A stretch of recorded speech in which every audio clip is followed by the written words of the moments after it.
പഹൽഗാമിൽ സുരക്ഷാ വീഴ്ചയുണ്ടായതായി സമ്മതിച്ച് Jammu Kashmir lieutenant governor Manoj Sinha. Pahalgam ഭീകരാക്രമണം ദൗർഭാഗ്യകരമായ കാര്യമാണെന്നും നിരപരാധികളായ ആളുകൾ ക്രൂരമായി കൊല്ലപ്പെട്ടുവെന്നും അദ്ദേഹം പറഞ്ഞു.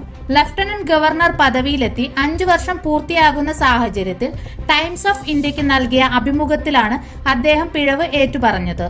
പഹൽഗാം ഭീകരാക്രമണത്തിന്റെ പൂർണ്ണ ഉത്തരവാദിത്തം ഞാൻ ഏറ്റെടുക്കുന്നു. അതൊരു സുരക്ഷാ വീഴ്ചയായിരുന്നുവെന്ന് നിസ്സംശയം പറയാം. ഭീകരവാദികൾ വിനോദസഞ്ചാരികളെ ലക്ഷ്യമിടില്ല എന്നാണ് ഇവിടുത്തെ പൊതുവിശ്വാസം. ആക്രമണം നടന്ന സ്ഥലം ഒരു തുറന്ന പുൽമേടാണ്.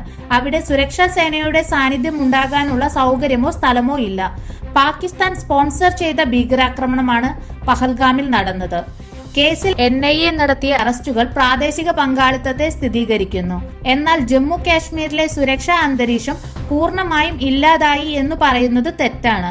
ആക്രമണം രാജ്യത്തിന്റെ ആത്മാവിനെ ദുർബലപ്പെടുത്താൻ മനഃപൂർവ്വമുള്ള ശ്രമമായിരുന്നു. കാശ്മീരിന്റെ സമ്പദ് വ്യവസ്ഥയെ അസ്ഥിരപ്പെടുത്തുവാനും വർഗീയ വിഭജനം ആളിക്കത്തിക്കുവാനും ഉദ്ദേശിച്ചുള്ളതായിരുന്നു ആക്രമണമെന്നും അദ്ദേഹം പറഞ്ഞു. ജമ്മു കാശ്മീരിൽ സമാധാനം ഉണ്ടാകണമെന്ന് പാകിസ്ഥാൻ ആഗ്രഹിക്കുന്നില്ല. കഴിഞ്ഞ 5 വർഷത്തിനിടെ ജമ്മു കാശ്മീരിന്റെ സമ്പദ് വ്യവസ്ഥയിൽ വൻ കുതിച്ചുചാട്ടമാണ് ഉണ്ടായത്. വിനോദസഞ്ചാരികൾ ഒഴുകിയെത്തുകയാണ്.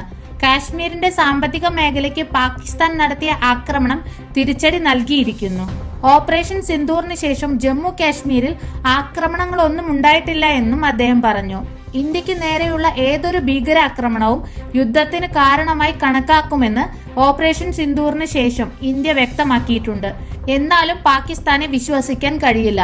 പാകിസ്ഥാനെ ഇപ്പോഴും സസൂക്ഷ്മം നിരീക്ഷിച്ചുകൊണ്ടിരിക്കുകയാണ്. പഹൽഗാം ഭീകരാക്രമണത്തിൽ പ്രാദേശിക പങ്കാളിത്തം ഉണ്ടായിട്ടുണ്ടെങ്കിലും കാശ്മീരിന്റെ മണ്ണിൽ അതിന്റെ തോത് കുറഞ്ഞു വരികയാണ്.